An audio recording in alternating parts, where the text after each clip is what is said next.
केकरी जटा से गंगा निकलेली कहाँवाई पसरेली हो।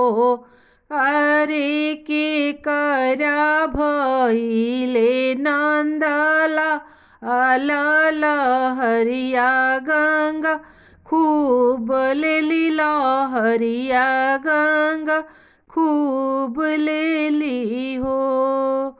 शिव के जटा से गंगा निकलेली धरती पर पसरेली हो। अरे कौन के भइले नंद लाल लहरिया गंगा खूब लेली लहरिया गंगा खूब लेली हो। मचिया ही बई ठाली सासु बबुआ से अरज करे हो। ए बहू आंगने में अइली गंगा मैया निहुरी के गोड़वा लाग सोहरी के गोड़वा लागहूँ हो। ए बहुआ आंगने में अइली गंगा मैया निहुरी के गोड़वा लाग सोहरी के गोड़वा लागहूँ हो। एक में धाना के धाना तीनी पुत्र अगरई तीनी हो। ए सासुती सरे में राजा के दुलारी कैसे के गोड़वाला आगी कैसे के गोड़वाला आगी।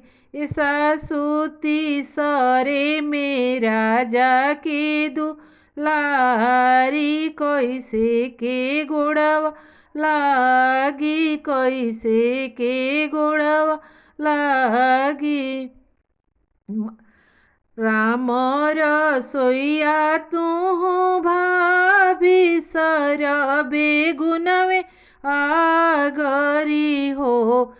ए बहुआ आंगने में अइली गंगा मैया निहुरी के गोड़वा लाग सोहरी के गोड़वा लागहूँ।